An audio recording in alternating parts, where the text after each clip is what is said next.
长辈啊、家长他们都会说，哇，你不要吃那么多年干啊，因为它会弄到你咳嗽啊，还是会弄到你泻肚子啊。他们说很寒凉还是什么湿热。肝那个属性是寒凉的，所以它不是热的哈。OK， 你如果说有热的情况的话，那么就是说你的水喝不够，你不要再怪肝了。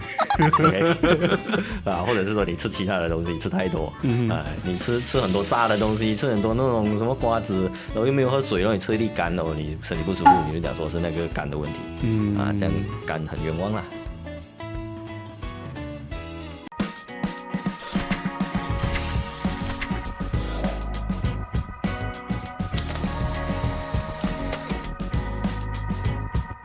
恭喜发财，新年快乐！我是伟健，今天来和大家拜个早年啦。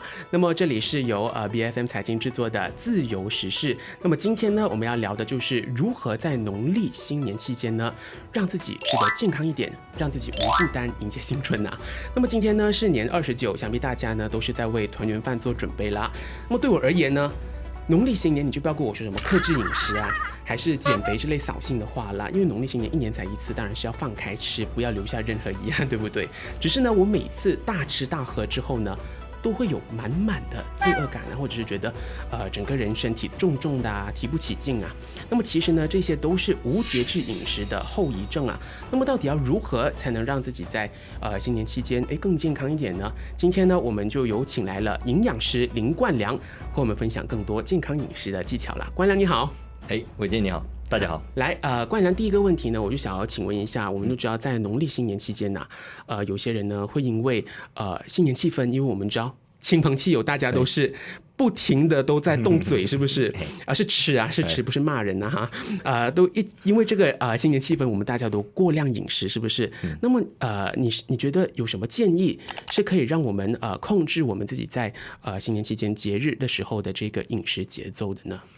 讲到节奏哈，那我们就要先知道一件事情，就好像它是音乐一样，我们一开始的节奏就会控制到后面的节奏，所以我们就要在控制一开始的时候的那个节奏。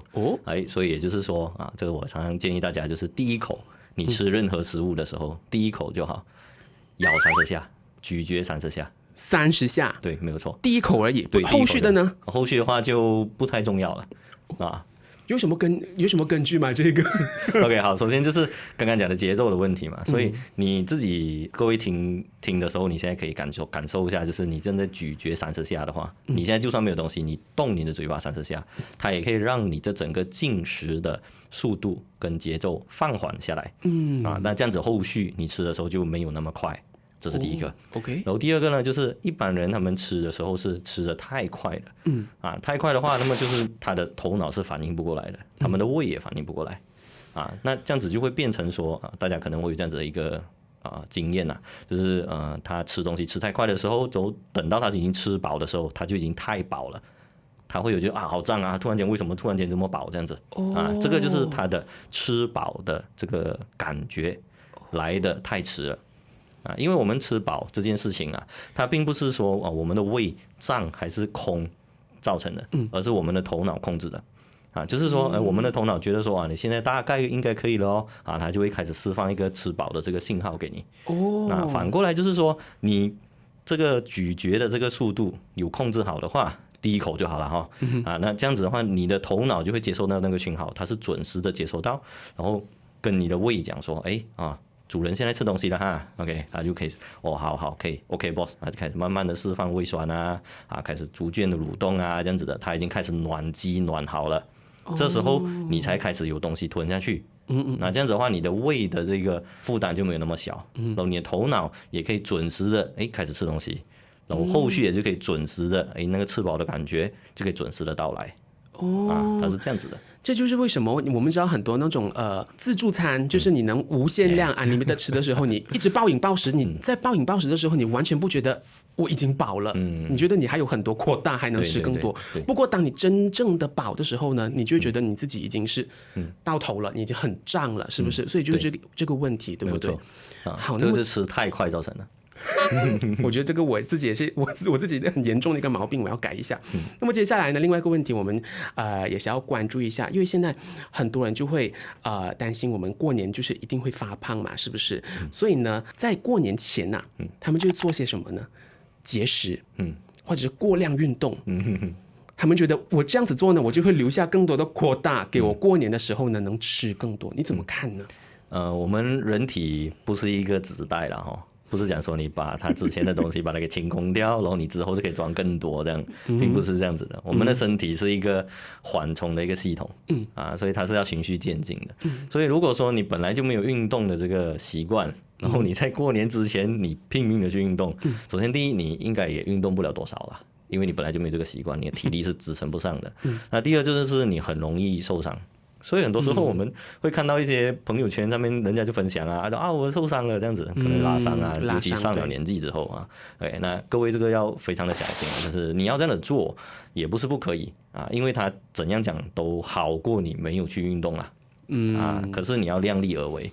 那第二呢，就是如果你在新年之前你就节食，对，真的有瘦了一点了那么你吃回来，那你就会胖回来哦，就是这样子咯。会不会更胖呢？有可能。因为你的身体它是很担心、很害怕你没有营养的、没有食物的，它很怕你饿到的。所以可能各位有一点印象啊，就是你在小时候，尤其是在读书的时候你觉得说我今天胖了，所以我今天下午就不要吃，我晚上可能就瘦了一点现在你还可以这样的做吗？不会，现在做不到，你现在连喝水都会胖。为什么？呼吸都胖。对，因为你的身体的这个代谢率，你的身体的这个新陈代谢已经被改变了，就是你的身体怕你就是你这样饿到，他怕你讲说是不是现在是饥荒的一个状态，所以他就很担心你没有能量，你没有食物，所以他就反而更需要去着重在储存营养功能上面。而对我们身体来讲，储存营养这件事情就是储存脂肪。所以你是会胖就是这样子。所以他们全部说就是用什么？用糖、用脂肪来消耗你那个能量，是不是？有没有这样子一个？它是提供能量。提供能量。对。是。那么接下来我也想要说到这一个节食，这一个我想要延伸谈一下，因为现在很多人非常流行说什么168，对，间歇性断食，是不是 intermittent fasting？ 对，很多人就觉得，如果我遵循这个168，就是16个小时我不吃，我留下我8个小时的这个吃饭的这个窗口的话呢，我那8个小时我吃什么都可以，怎么看？个人不建议这个样子。那我们先讲一些有研究报告的了哈。研究报告呢，他就是有发现到说，他们拿2组人来比啦，一组是做均衡饮食，一组是做168的。然后他们做了一段时间了之后，他们发现到说，确实体重有下降，可是降低的流失的肌肉比较多。所以也就是说，它其实这个它瘦下来，所谓的瘦下来，它其实是流失了比较多的肌肉。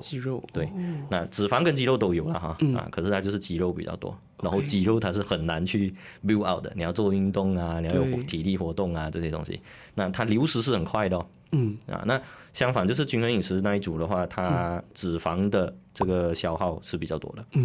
所以就证明讲说就是均衡饮食是比较好的啦。那还有另外一篇研究呢，他们是讲说就是让这个有做168的那一组人，他们去做运动，有去做运动的这个情况之下，他们做168，然后体重会下降，然后那个肌肉确实是有被搞起来。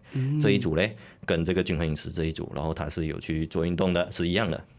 那你何必要去做168嘞？你做均衡饮食不就好了吗？对。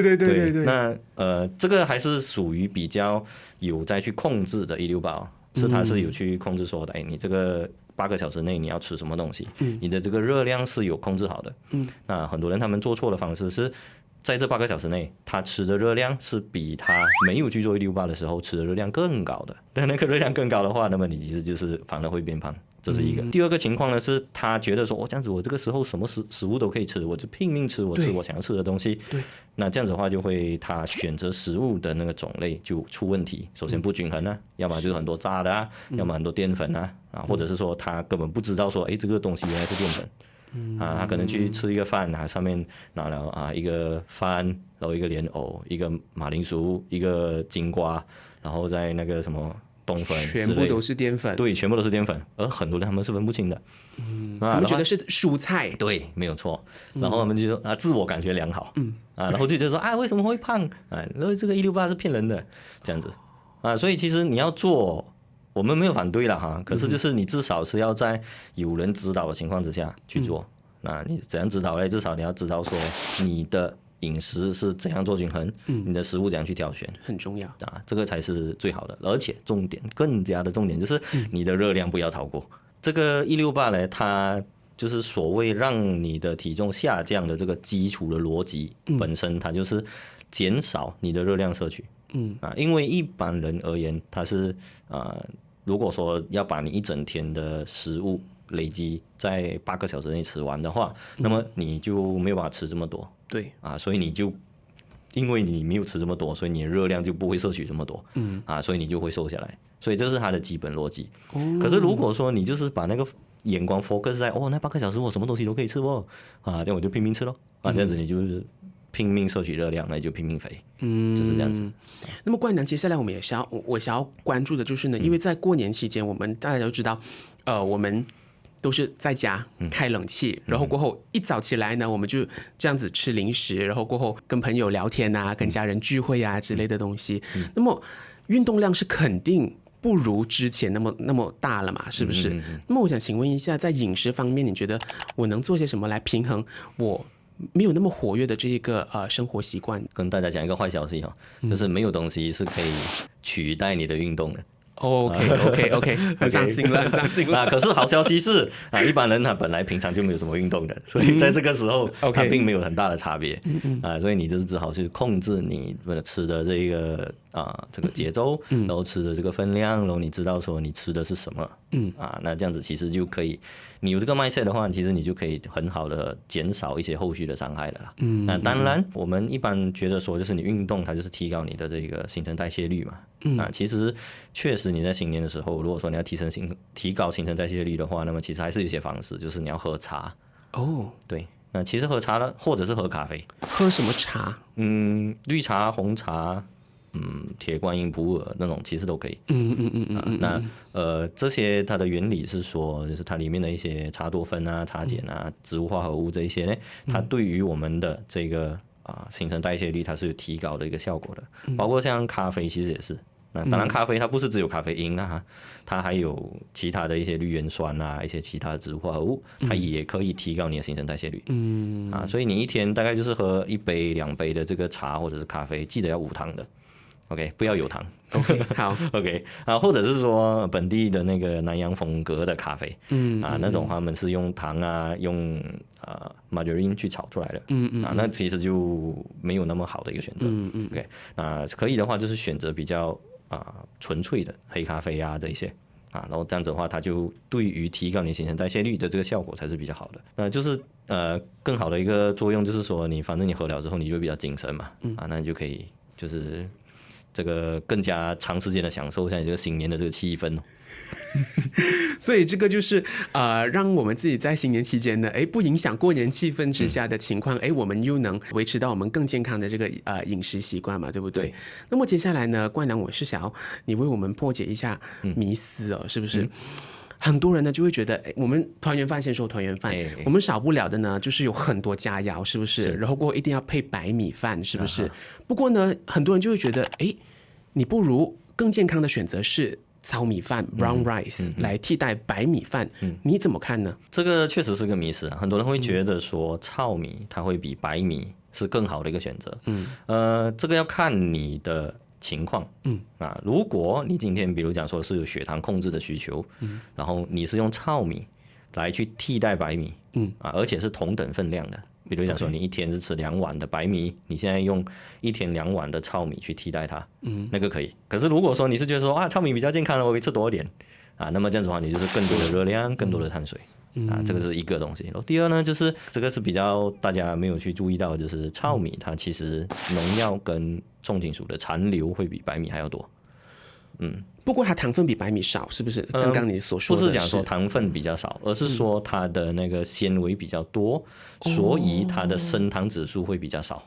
原来如对，此。它并不是糖分少哦，升糖指数只是说你提高你的血糖的这个效率，只是这样子罢了啊。所以其实讲到回来就是说，哎，你要吃白米可以吗？可以啊，因为有些人还会觉得说，哎，我的新年啊，然后我就吃这些菜，那我可能要捞一些汁啊什么之类的啊。如果它是捞这个糙米上面、糙米饭上面，其实是不好吃的，那个口感是不同的。对啊，我的明明这一年的新年一次，我要吃个口感不好的食物这样子。是是是。那所以其实这个时候你吃白米饭是可以的。那首先你要知道，就是说你可以尝试，你可以吃，可是就是你不要吃过多就可以了。所以这种情况看下来呢，似乎白米饭似乎是一个更好的选择，是不是？如果好吃的话啦，对，而且它的那个农药那一些也是残留物也是比糙米来的低一些，是不是？没有错。好的，那么接下来我们也想要问一下，就是藜麦呢？藜麦他们也是说也是一个不错的选择，是不是？藜麦的话，首先它口感就更不一样了哈。那当然，如果说以营养的成分的角度来看的话，它的蛋白质确实是比较多的。那它其实如果两个比起来的话，如果你吃得下，然后你可以喜欢的话，那么其实藜麦确实它是比较好的一个选择可是还是看个人的一个情况了。重点还是说你吃的量是多少。对，如果说你觉得说藜麦它就是比较好，然后我就是一直在吃藜麦，一直在吃藜麦，而且吃非常多，超过你本来吃的是碳水化合物的分量的话，那么其实你就是摄取到过多的热量，那你还是会肥的，你的血糖还是会飙高的。明白。那么接下来呢，也是一个非常重要的问题相信很多人都会有这个想要问的东西就是我们在新年期间，我们家里呢就是有各式各样的年饼嘛。我这里举例说几个龟嘎饼炸蟹柳饼是不是？炸紫菜饼牙骨饼是不是？凤梨酥等等。你觉得哪一种是你身为你营养师、你专业知识的，你是绝对不会去碰它的？然后有哪一种还是什么？你觉得是比较健康一点的选择的呢？对我来讲如果说是比较健康的选择的话，那大概是那个凤梨酥啦。凤梨酥比较健康。对，跟刚才那几个比起来的话 ，OK 对。那剩下那几个其实它的差别没有非常的大。因为呢，它其实就是用炸的嘛。对那而且它的本体是碳水化合物，有些还会加糖。对，然后再拿去炸。那么它就是糖再加油的这个组合。那这个组合的话，它有一个问题，就是它是一个恶魔组合来的。怎么说？就是假设如果我们单纯吃糖的话，单纯吃糖罢了，那你的身体会叫你 stop 的，它会有一个踩刹车的一个机制。油的话其实也是会，如果你单纯吃油的话，可是如果说你把糖跟油两个东西加起来，你就会吃不停。为什么？糖它会叫我 stop， 然后过后油还会叫我说两个混在一起就不能呢？不知道为什么，可是这个就是可能对于我们头脑里面的奖励机制，它是有一个刺激的一个作用啦。然后所以这种类型的食物是很容易上瘾的各位可以想一下啦，大概有什么样的食物大概是这种组合的？比如讲说低浓度的巧克力。低浓度的巧克力就是糖再加油嘛，因为巧克力也是油来的或者是比如讲 milk chocolate 那一种是不是？那种很低的，是不是？对。然后还有像 donut 呢 ，OK donut 它上面一层糖，然后它也是用来炸的，这种就是糖再加油那种甜口的那种 croissant 也是不是？croissant 也是。对因为它也是要用很多的油，很多的油是对所以这种就是会让你吃不停的。你甚至会吃的那个量是会比它单一给你吃的时候你吃的更多。所以其实刚刚讲那几个年饼的话，它就是会有这种特性。就是又油然后糖又很高那当然如果说真的还有一个东西是硬要讲的话，就是可能那个蟹柳OK 那蟹柳的话可能它就没有那么高淀粉，因为它比较有多一点蛋白质可是要看是什么 level 的啦，有一些它就是淀粉非常的高，是对，然后有一些呢它就比较好一点的它可能就是那个鱼浆那些东西会比较多那这样子的话，如果你确定它是鱼浆比较多的话，那它是相对好一点的选择啦可是这个嘛，一般上你很难去这样子看，很难说了，因为我们买到都是那个红色盖的那个饼罐，我们哪里看到那个 nutrition facts 是不是？而且他们也不会去做这个分析啦。对对对。那当然，如果说你就听到这边你是有做这种年饼的话，拿去做一些营养分析的话，那可能可以刺激销量各位可以考虑一下。好，荧幕前的如果是要做年饼的妈妈们你们可以做这个来刺激一下你们的业绩啊。那么接下来关于梁我也想要问一下，我们说了吃年饼这一部分嘛，是不是？接下来我们也想要专注在饮料这一方面，我们过年期间我们一定会囤很多饮料，是不是？例如说100号啊，我们的国民饮料是不是？100号啊，还有菊花茶包装的菊花茶、冬瓜茶，或者是柠檬蜂蜜这类包装饮料，你怎么看呢？哪一个是你觉得是比较健康一点的选择呢？如果说真的是要让我选的话了，那么我会选那个号码的国民饮料。OK， 对，好。那为什么呢？是因为剩下那几款，那它的糖含量都比那一个国民饮料来的更高，这个是我去比较过的啦。当然它也是有低糖的版本，或者是较低糖的版本。可是你不可以只是看说什么 low sugar， 你就相信它真的是 low sugar 这样。是，其实它的 low sugar 可能就只是 lower 罢了， OK， 比它原版的那个含量低一点。可能原版那个可能它的糖含量是 10.6%、10.3%、10% 这样子。这个10% 是什么意思啊？就是说你比如讲你喝一包，比如讲300 ml 的话，那你就喝30克的糖下去而我们一般上建议各位就是你的糖含量一天摄取的那个量不要超过25克。这是最好的，25克，对，25克那所以你要选低糖的那个是对的，可是你还是要去看一下，翻过来看一下它的那个糖含量是多少%。OK， 那么说到这个糖的东西呢，其实我们大家都很流行说什么减糖饮食啊，就是不要吃糖，是不是？其实真的是这样吗？我们在就是吃的东西，如果我们在烹饪饮食的时候，我们在煮东西的时候，我们不放糖的话，就真的是健康了吗？还是其实它有很多是有added sugar 附加糖在里面的呢？你怎么看呢？这个的话，酱料啊之类的这些东西，酱料就是最大的一个地雷，是不是？对，没有错。其实比如讲说像番茄酱辣椒酱，其实也是有，那其实它里面会有你看它的 ingredient 很多它是有放糖的，然后甚至它不止放糖罢了，它还有很多的那个勾芡。就是用淀粉来勾芡，所以它的那个淀粉也很高。里面有没有一条辣椒我都不知道啦，可是它那个淀粉是很多的。所以你吃的话，你不只是吃到糖，你还吃到很多过多的淀粉添加剂。对，其他添加剂我们就不讲了，我们讲这个糖而已的话，其实它就已经够多了的。好的，那所以其实，在酱料这个方面上的话，很多人会去小心的，就是说我不要吃这么咸的。可是他没有想到的是，有些是隐藏在酱料里面，跟你一个食物里面，比如讲说我像刚才讲的勾芡，对的那个酱汁这一种的那你的勾芡那个它其实也是淀粉所以你一直在意说，那我不要吃饭，可是我淀粉的东西吃多一点那其实也是一样的啦。更加不健康了，是不是？也没有到更加可是就是重点就是看你的量。如果说你因为它很顺所以你吃的更多那个就真的是更加了。好，冠良，其实我们继续延伸糖的这个课题因为刚刚你说我们每个人每日平均要摄取的那个糖的分量是25克，对不对？以下25克以下，是不是？那么呢，你说我喝一包这个冬瓜茶、菊花茶，它里那个含糖量就已经是超越了我每天的那个limit 了，对不对？那个限度是不是？全糖的话，你可能就已经超过了不过我们吃白饭还是我们吃一些淀粉好像吃红薯之类，它也是有糖分在，这个能不能算在里面呢？ OK， 这个是不算的。刚才我们讲的25克那个是游离糖也简单来讲就是它是额外添加的那种糖。如果说它是本来就在那个食物里面，而且你是没有把它额外萃取出来的，那个就没有问题，那个就不算。那个的话，你就只是另外再看说你一整天你吃了多少的淀粉类食物，比如讲说一天控制在2个拳头、3个拳头这样子的，这样子就可以了。OK，那就是这个也是很多人有一个迷思他们觉得说这个也是糖，那个也是糖，那都是糖来的吗？可是其实写的那个字是不一样的，一个是米字边，一个是那个酉字边。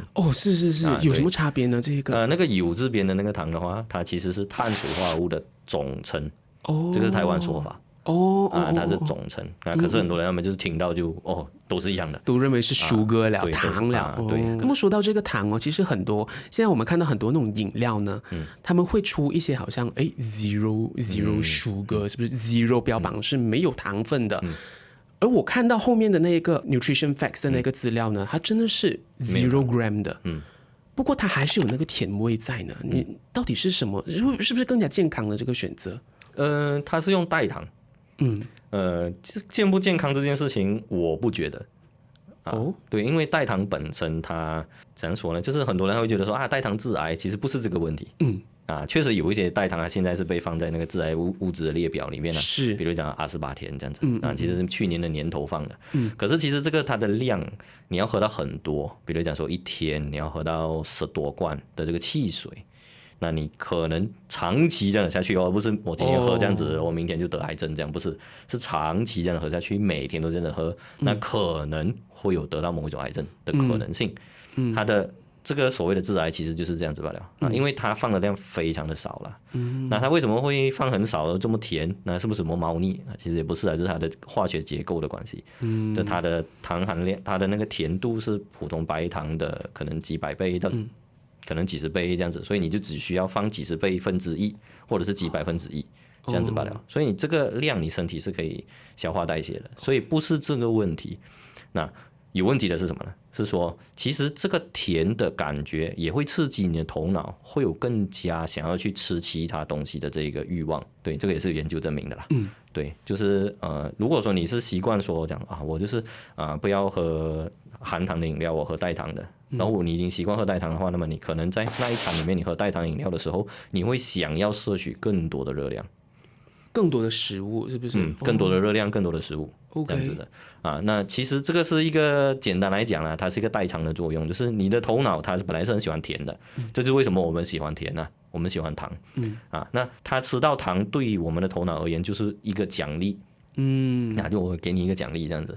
那今天我吃到只有舌头是甜的，可是我的头脑没有得到那个能量那个奖励的讯号没有传到去你的头脑那边，没有错，他就很 excited， 就没有了。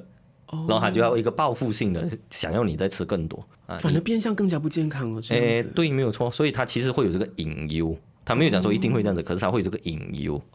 对，所以你讲说代糖饮料是不是比较健康？其实并没有，我不这样子看。那因为它其实还会有其他的问题，比如讲说，如果你只是用代糖来代替饮料里面的糖的话，那其实你的口味还是重的，你还是喜欢甜的口味的东西，那么其实你在吃其他食物的时候，你也会比较去追求重口味的食物比如讲说那个菜它一定要加糖比较好吃或者是它要重口味的要够酸，要够辣，要够油，是这样子。所以之后后续你的那个慢性病的风险就会提高，三高的那些风险也会提高。所以它就只是一个饮料罢了那饮料而已，它只是占一小部分。后续的整体的饮食跟你这几十年以后的这个饮食的习惯才是更大的一个重点。如果说你的口味还是持续重下去的话，那么其实你三高的这个风险还是提高的。那么延伸这个课题，三高，你刚刚说到三高，其实如果我的家人有三高的话呢，在新年期间的饮食方面，我要怎么更加注意呢？在这一方面，可以的话就是你可以吃多一点蔬菜水果。你可能在准备的时候，你多一点蔬菜的东西、水果的东西。如果说真的是做不到，不用紧，那退而求其次，你的肝可以吃多一点，年肝，对，没有错因为它还是水果。OK 它好过你就是吃肉干，一直吃这样你吃年干可能好一点这样子，因为它还是水果，它还是有纤维，还是有果胶这些东西。OK 而且还是有水分当然，如果更好的情况下，就是你怎样吃都好，你都是要喝足够的水，最好是白开水，或者是刚刚讲的茶或跟咖啡可是茶跟咖啡不要当水喝啦。OK， 你一天不要超过2杯啦。最多不要超过1个liter，就是4杯的量。OK，这样子基本上就安全啦。OK，那后续就是喝水就对了。好的。那么说到这个年肝因为也是很多人，就是我很多长辈啊、家长他们都会说，哇，你不要吃那么多年干啊，因为它会弄到你咳嗽啊，还是会弄到你泻肚子啊。他们说很寒凉，还是什么湿热，很湿热的那一个属性嘛，这个食物，你怎么看呢？你这是中医的理论啊，可是其实我们可以查得到，其实肝它的那个属性是寒凉的。它是属凉的，OK， 所以它不是热的哈。OK， 你如果说有热的情况的话，那么就是说你的水喝不够，你不要再怪干了，OK， 或者是说你吃其他的东西吃太多，你吃很多炸的东西，吃很多那种什么瓜子，然后又没有喝水，然后你吃一粒干，然后你身体不舒服，你就讲说是那个肝的问题，这样肝很冤枉啦，OK，所以你水要喝够，重点是这个。那如果说是拉肚子的话，一样的情况就是你不一定也是肝的问题。那当然，因为我们在新年的时候，我们吃的东西可能比平常还要更油。对那么你太油的话中国有一种说法叫做挂不住，就是它挂不住啊，就是你很容易就会想要拉肚子，因为太油了就你太油的东西，你身体没有办法这么快的吸收，你就会拉肚子甚至可能会拉油。放油屁之类的不好意思各位我明白，就是比较 graphic 一点，我们说到就是你拉完之后，你上面看到有一层油的，是不是？对，原来是这样子，原来是真的是有根据的。因为它太油吸收不到。明白。那么接下来呢，我们也想要探讨一下，其实很多人就说我在过年的时候呢，我放纵吃，然后过后很多人就会说，我在过年之后呢，我就来一个深度清理 deep detox，你觉得这个是一个可行的方法吗？你清不到的你都已经吸收进去了，你要清什么？你清顶多就是清你的肠罢了，而且你的大肠这么长，你清的只是后半段罢了。那你这样的做，大概率只是伤害你本身的这个肠的健康程度，还有伤害它的那个菌相。就是它那个益生菌的那个比例网络上也可以看到一些图啦，就是他们常常用这种产品的话，可能会让它的那个肠照进去看到有很多一块一块黑色的这样。那个是什么来的呢？其实就是那个叫什么黑肠症这样子的。其实它不是一块一块的东西它是一块块好像类似像淤血这样子在它的肠上面这个它其实就是它长期用这一种类型的产品造成的一个副作用。你可以理解说就是它的那个肠黏膜就是不够健康了，就可能被它冲出去了你冲出去了之后，甚至有些人还可以拿起来架起来拍照放在他自己的朋友圈里面这样子的那这个其实那个过量了，那一个完全就是那个真的是天天喝了那个。对那有可能那个东西就是你的那个肠黏膜。那个肠黏膜的话本来是好的东西，你的益生菌也住在上面的，然后你把它给拉掉，然后你也开心，然后你觉得说我站在那个体重机上面，我清了，对，你清掉的是很多对你而言好的有益的东西，是。所以这个东西我个人是不建议的啦对，因为很多人就是想着过年之后呢，我就买一盒瘦身茶还是什么，你懂他们里面有个成分叫Senna 的，是不是？那个是帮你利便的，是不是？简单来讲是这样的。那个也是那这种的话，我们不针对产品啦 ，OK， 我们只是讲说这一个做法的话，它其实本质上面来讲，其实对于我们的这个身体是没有很好的一个效果的。就它不会有一个很好的一个正面的反馈。好的，要小心了。好，那么接下来呢，其实很多人就会想着过年期间呢，因为大家都知道，这个饮食习惯一定是不健康了，他们就心想，或许我能透过补剂、保健品那一方面呢，来做一些好像调整之类的东西。那么其中一个非常大家都在说的呢，就是白芸豆因为他说什么阻隔碳水吸收，是不是？你怎么看呢？这个补剂？这个成分它确实有这个效果。它是一种竞争性抑制，抑制你的这个酵素的作用。就是我们的那个碳水，它进去了之后，你要消化到可以吸收，它是需要一个酵素的。然后这个成分它是可以跟你这个酵素做一个竞争性抑制简单来讲就是它是有效的就对了可是它这个效果并不会大到说你吃整碗饭，然后你整碗饭都不会吸收，是不可能的。它顶多就是一部分罢了。所以不建议依赖这一种成分OK， 其实讲到来了，你真的要阻隔的话啦，其实你吃多点菜就好了啦。菜里面最简单直白的一个方法是蔬菜、里面有那个纤维有其他的植化物，它这个其他植化物也可以提高你的代谢率然后也可以帮助你的这个抗发炎这些东西，然后它还有很多那种水溶性纤维，其实也可以起到刚才讲那个阻隔一部分的油吸收的这个效果。所以你其实菜吃多一点干你可以吃一些，那其实是 OK 的。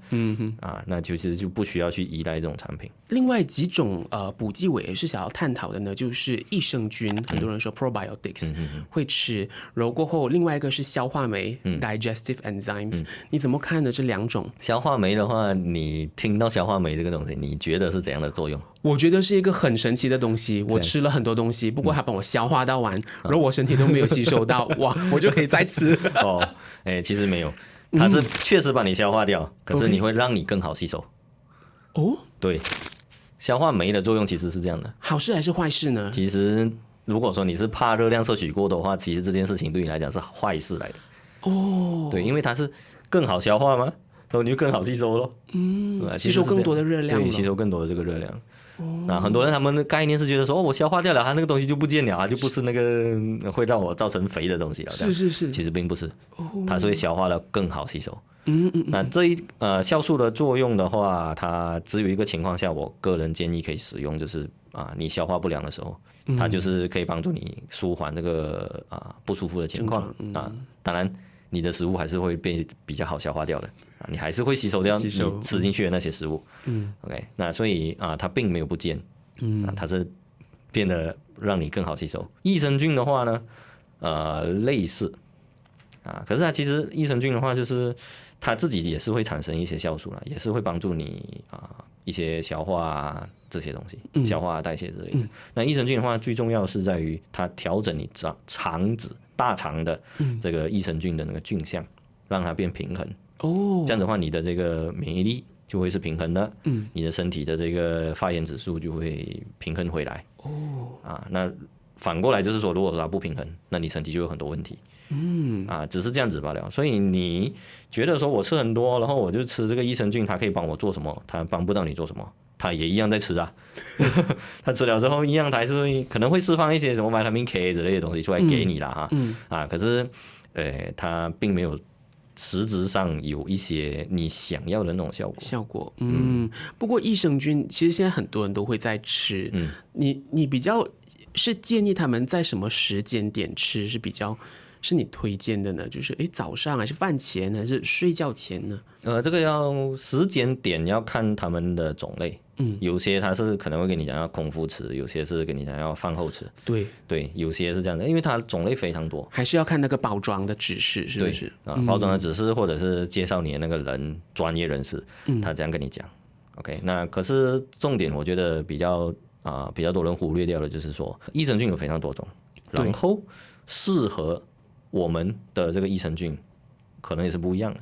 比如讲适合我的不一定适合你，同样一个症状可能都是便秘那可能适合我的益生菌的种类跟适合你的益生菌的种类可以解决你问题的是不一样的所以我个人的建议就是说，你可以去尝试一下你可能看到过一些广告，觉得说这个好像很好我尝试一下，可以，没有不行，你可以去尝试可是如果他尝试了之后他都没有帮助，那么它就是对你没有帮助的。那或者是说有些可能会有反效果，你吃了之后你可能就会拉肚子，因为这个就对你而言不适合。OK，这不是什么跟你讲排毒并没有OK， 它就只是不适合罢了会造成你的肠道一些刺激，这样子的所以这个选择的方面来讲是这个部分要注意咯。还有另外一点就是益生菌不用每天吃。对，因为很多人说这种补品就是你要持之以恒，是不是？讲难听一点，其实就是这样子，还可以持续的卖你嘛，对吧？没啦，就是益生菌的这个东西呢，它其实是这样，就是它要在你的肠道里面生长，在里面成家立业了，它要在里面一家老小就在那边。OK， 那所以其实真正来讲，你吃了下去了之后，它要在里面繁殖这样子。所以如果说你每天都吃的话，你的肠它是有一个满载的那个容量的，并不是讲说它可以无限的加，那么你吃下去的话，有些可能你的肠它并没有缺少益生菌的情况，那么所以你吃的话，它可能就是浪费，排出体外，就排出体外了。你就是可能排泄物比较故意这样罢了。并没有实质上的帮助啊。那所以更重要的时间点来讲，我觉得说应该是比如讲说你的身体有一些不舒服的症状。比如讲拉肚子啊，你吃错东西拉肚子啊，那这时候就有一些被拉出去了嘛，这时候可以啊，你这时候来补一下，那个可以，这样子的话才是比较好的一个时机，那如果说你每天都吃的话，那么我个人是觉得是比较浪费的事情。好，那么我们其实我们聊的也很多了，就是从要吃什么健康的组合啊，再到补品啊，然后再到年饼还有饮料，我们都谈了。那么最后呢，冠良你还有什么最后的小贴士要分享给我们的观众？就是在新年期间，更健康的饮食习惯要分享给我们的观众的吗？饮食这件事情，其实各位不要只是看一个节日罢了。我们每个月至少都有一个节日啦。OK， 你已经是在马来西亚，尤其是对所以你更重要的东西应该是你平常就要做好。那很多人会讲说，你们均衡饮食，每天营养师都在讲均衡饮食这个没有什么特殊的吗？那我们最特殊的地方就在于，我们常常都在做均衡饮食的时候，然后我们偶尔放纵一下，那是没有问题的。那如果说你是做那种比较偏激那种饮食的话，或者是比较不一样的那种饮食的话，那么你偶尔来一个放纵，那可能你会有其他一个问题的，你可能就会破功了什么之类的，你以后慢性病的风险会大大提高，这是很危险的事情所以你平常就做好均衡饮食，你平常就照顾好饮食的这种分量搭配，然后平常就有一些运动，那其实过一个新年其实不会真的胖上斤了，没什么大不了，对，顶多1斤。好，我们非常谢谢冠良来到节目上给我们分享那么多有益硬核的这一些营养的知识啊。那么听完嘉宾的分享之后呢，大家又有什么想法呢？新年期间，你们到底有什么技巧要让自己饮食习惯上更健康一点呢？也可以在留言处跟我们分享一下。那么在最后呢，也祝大家新年期间呢能够步步高升，万事顺利，新年快乐啦！那么正在收看 YouTube 的观众呢，也欢迎订阅、按赞、开启小铃铛，第一时间就能观看到我们的最新影片啦。我们再会。